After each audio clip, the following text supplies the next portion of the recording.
So I'm trying to read it in the spirit of never having read an issue of Spider-Man before, never read a comic before.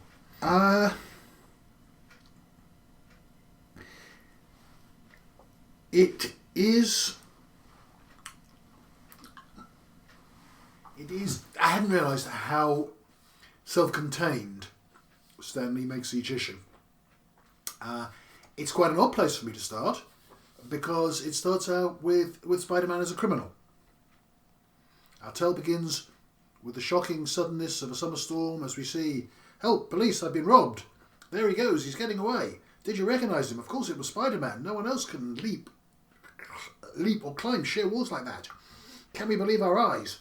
Has the amazing Spider-Man turned to crime?"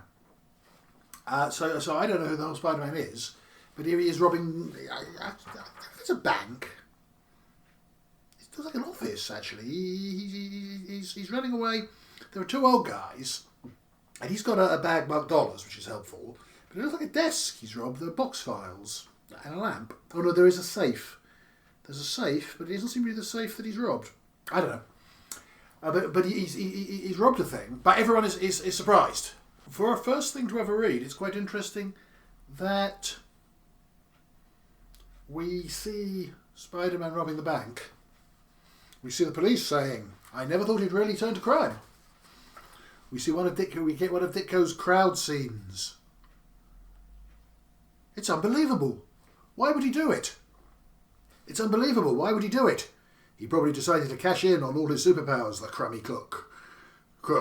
My children have always admired him. This will be such a shock to them. It's a great shock to all of us. He must be nuts if he thinks he can get away with a one-man crime wave. No matter how powerful he is, the police will sure have a tough job getting him. But they'll do it sooner or later. And there's more text on that page than there will be in one whole episode of Dennis the Menace or something. And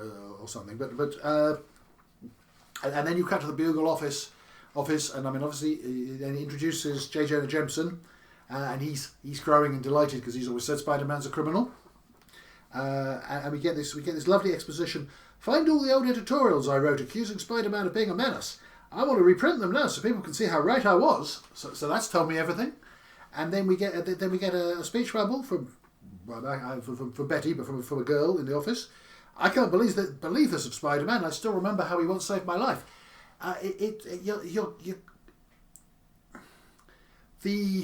What I've talked about as the Spider-Man formula is very much being established on the first page as what happens in a Spider-Man comic. We've got Spider-Man's public persona. We've met Jameson. We've met Betty. We cut to the schoolyard with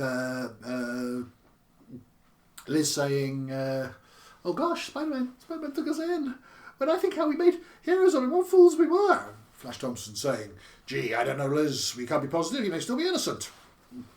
Now, okay, we're only 3 pages in. But then a strip in the Beano was 1 page. Strip in Warlord was 2 pages. So actually, the length in which, Dennis the Menace would have let off a bomb in the chemistry lab and got beaten by a teacher, or where Lord Peter Flint would have discovered the sabotage and killed 100 Jerrys, or whatever it was. When we're hardly warmed up in the Spider-Man comic. So people talk about decompression, about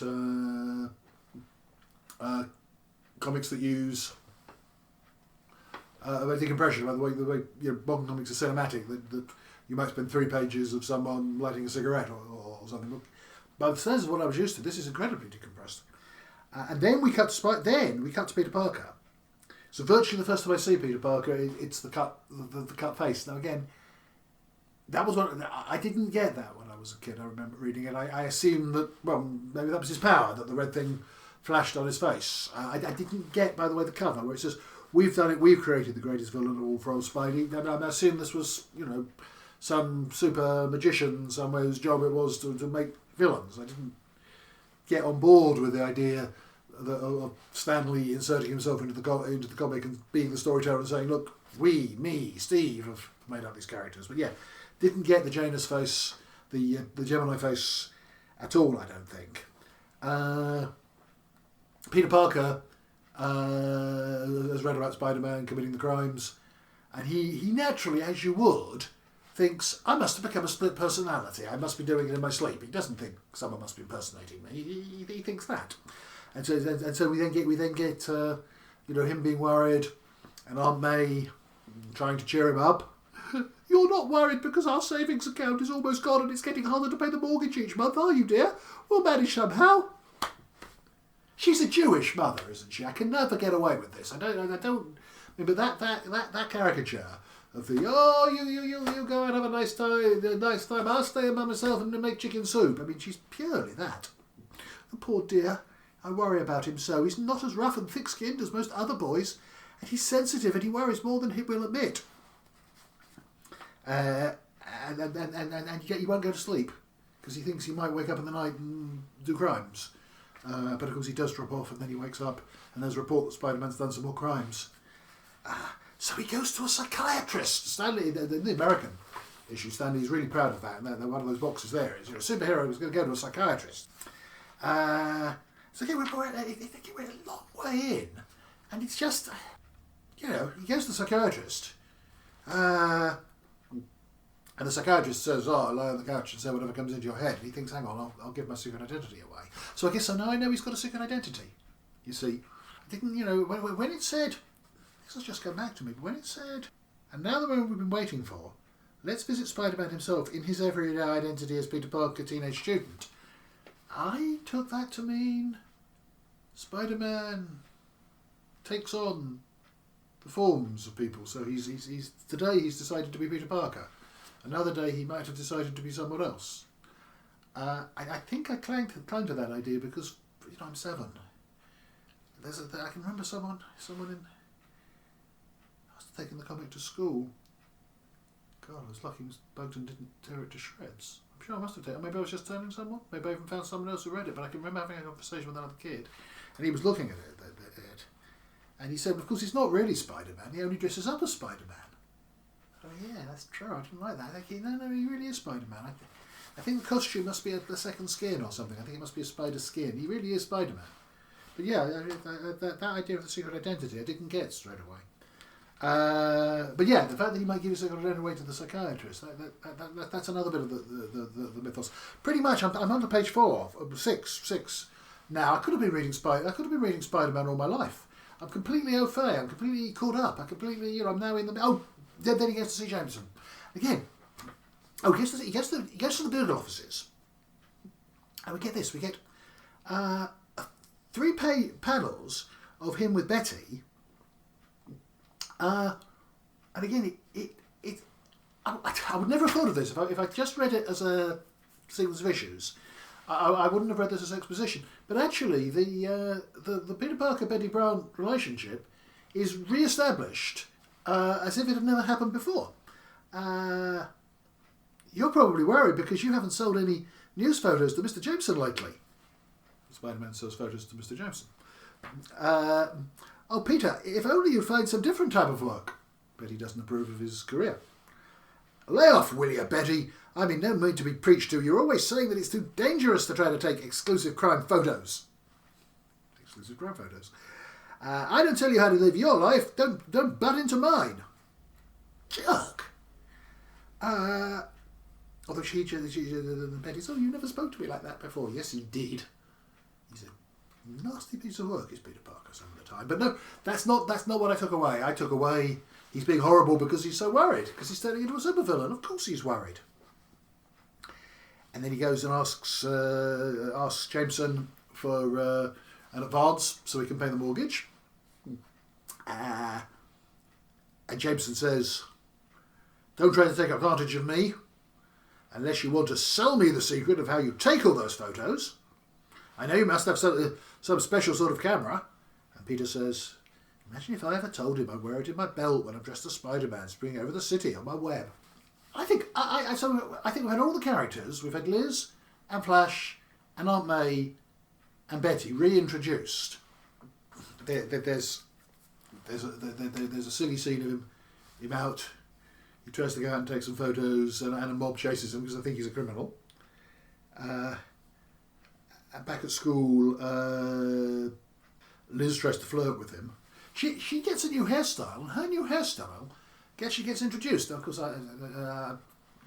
she actually comes along and says, "I've been wanting to show you my new hairdo. Do you like it?" "Sure, Liz, it's real nice." Of all the times to have to talk about a gal's hair. And then Flash is arguing with the other kids and saying he still thinks Spider-Man is innocent. And there's one thing, his head flips round. And he sees a new hairstyle and he says, "Hey, look at that! Wowee! Gosh, Liz, I almost didn't recognise you. You're beautiful now." And I think it's the first time I ever used this, but it's got that dripping speech bubble floating above her head. And she says, "Really, Mr. Thompson? And what was I before, pray tell?" No, I'm 7. I probably got the idea that sort of grown-ups have boyfriends and girlfriends. And I think we went when we were on seaside holidays. We went to end of the pier shows at Butlins, where there were probably slightly unsuitable comedians occasionally. We maybe much more wise. I don't know. So maybe I had some idea that was something the grown-ups joked about. But I mean, I wasn't, love stories in war comics or anything. It would be slushy stuff. But this doesn't come across as a slushy interruption. This is really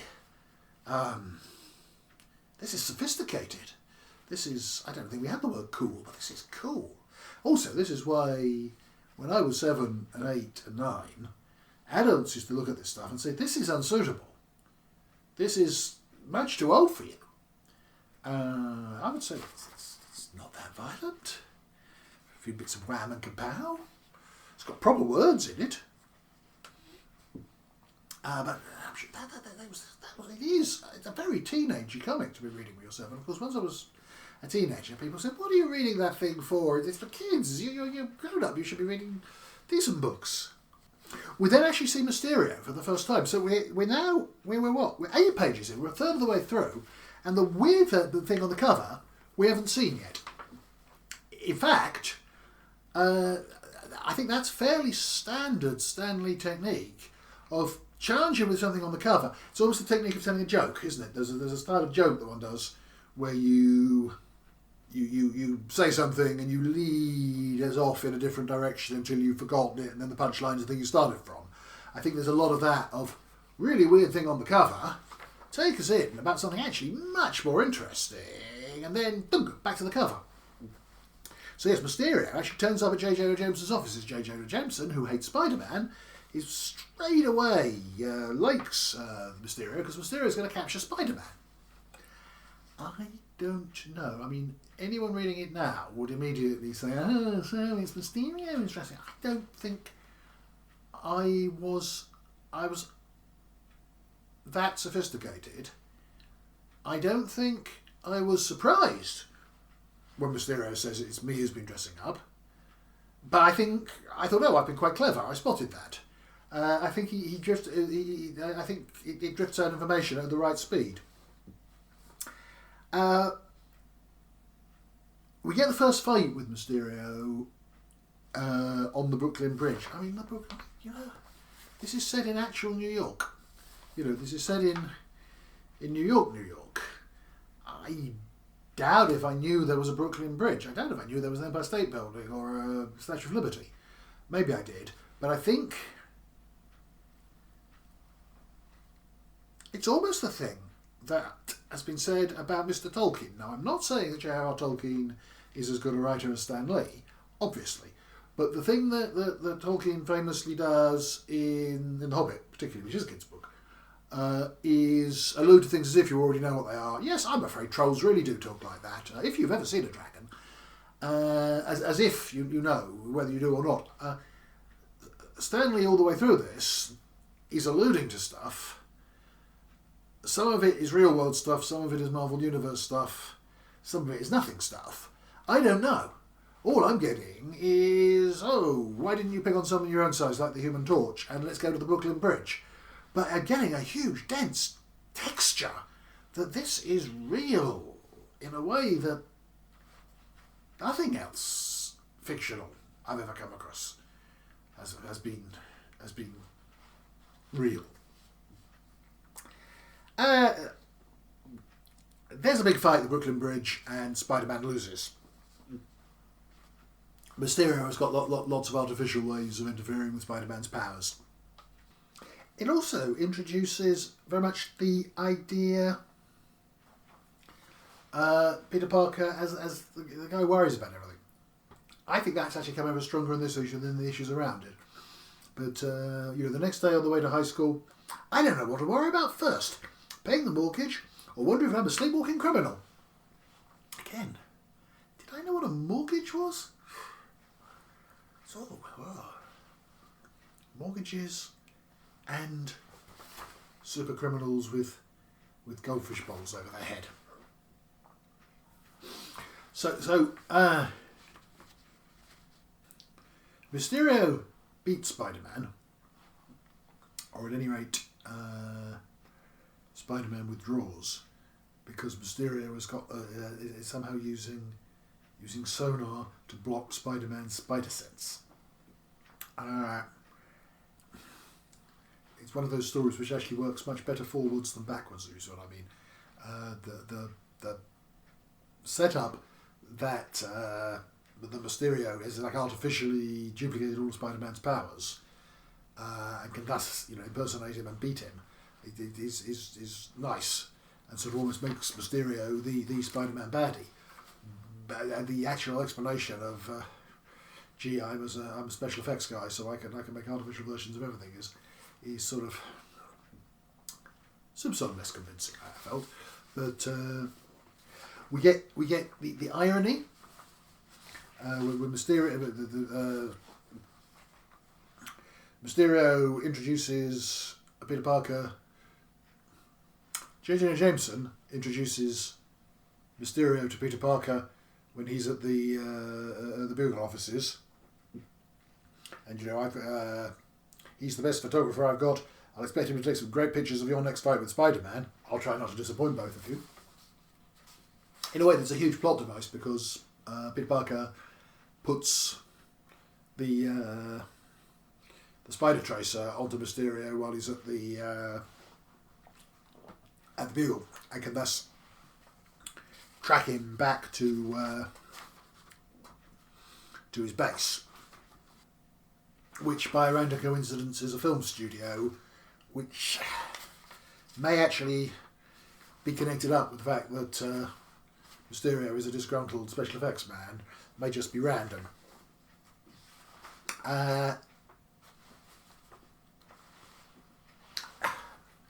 Cliches are only cliches if you know that they're cliches.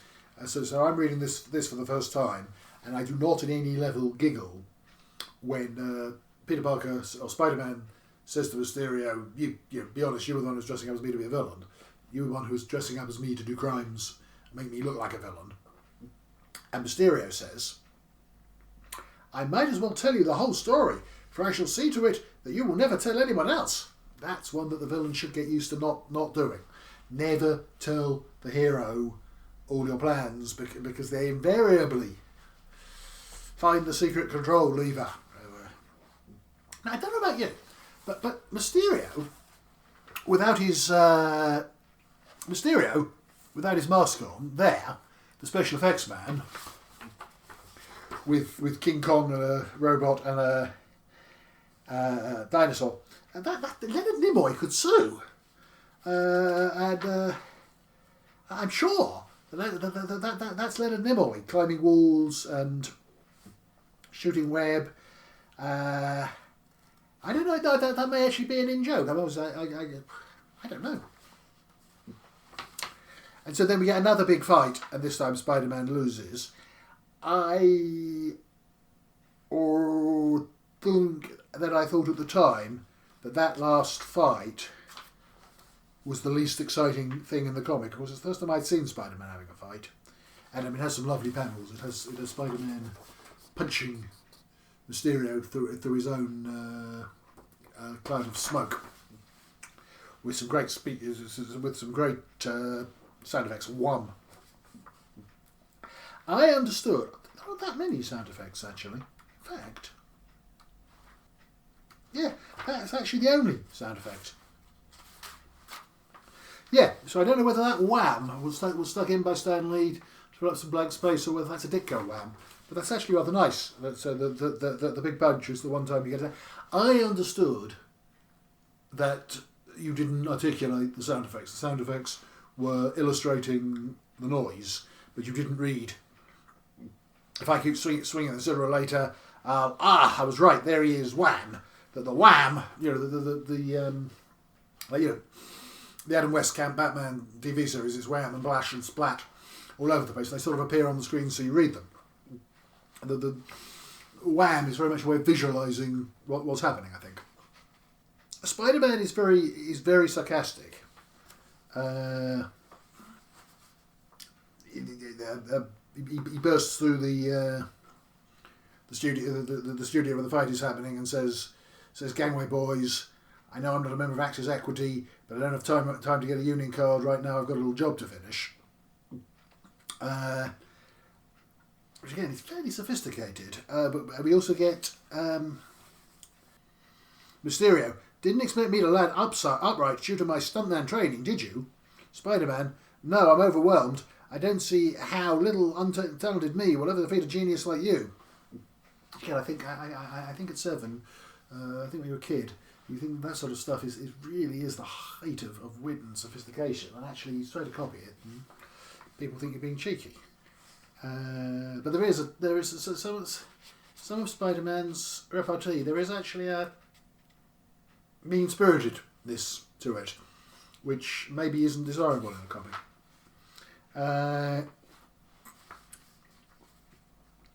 And then obviously Spider-Man wins. He sends the tape of Mysterio's confession to Jameson, and so we have this wonderful picture of Jameson going, face palm. "Mysterio is the guilty one. Spider-Man is innocent. After all I wrote in my newspapers, I'll be a laughing stock again. Oh no, I'll be a laughing stock again." You're continuing. What I have said. What I have said, looking at the issues as they come out consecutively, of Stan Lee is backfilling. Stan Lee is telling you a thing in issue 6, which has never been mentioned before, but for then on writing as if it was so from issue 1. But that also works as bringing you up to date. After all I wrote in my newspapers, I'll be a laughing stock again. In one way, it's making me aware that I've missed something. He's going to use his spider tracer, the same kind he tried to use on Dr. Octopus's getaway car 2 issues ago. I've missed that. But it isn't making me think, I've come in halfway through a serial, I can't be bothered, which I very much was the way I would have thought. It's actually here saying, enmeshing you in the setting and making you actually think. I'm sure by the time I come to the end of that, I thought I'd been a Spider-Man fan for years. And then you get the big grin when he gets the photos of Spider-Man, so although he's made himself to be an idiot, he'll sell a lot of papers anyway. And then again, the final page of Parker, of Peter Parker. And then the final page of Spider-Man mocking Jameson, hanging him up by a web. I've just about to congratulate you on a perfect record. So far you've been 100% wrong about me. I've got to hand it to you. I bet it's not easy to making a fool out of yourself all the time, which is funny because Spider-Man is punching up. But when Peter Parker says that sort of thing to Flash Thompson, it's less nice. But it's on that last page we get 4 panels of Spider-Man mocking Jameson. Jameson doesn't know the Spider-Man is Peter Parker. And we also get a panel of Flash Thompson poking fun of Peter Parker. Thompson doesn't know that Peter Parker is Spider-Man. So that whole structure is pretty much sold in that one issue. It is.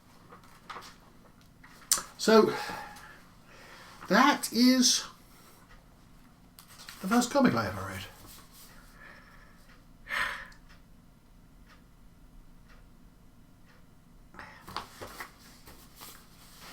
I think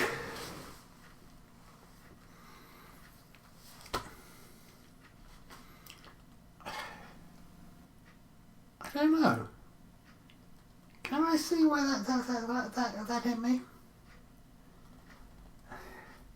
It's definitely the overall tone to it. It's definitely the Spider-Man Mysterio story is brilliant. But I think that whole package,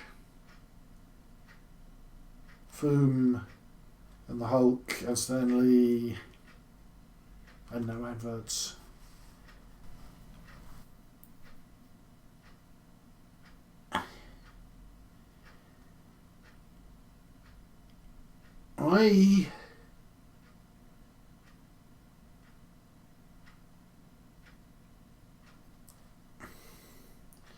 I think there's a way in which it was selling the reader probably more than the American comics did even, but was selling the reader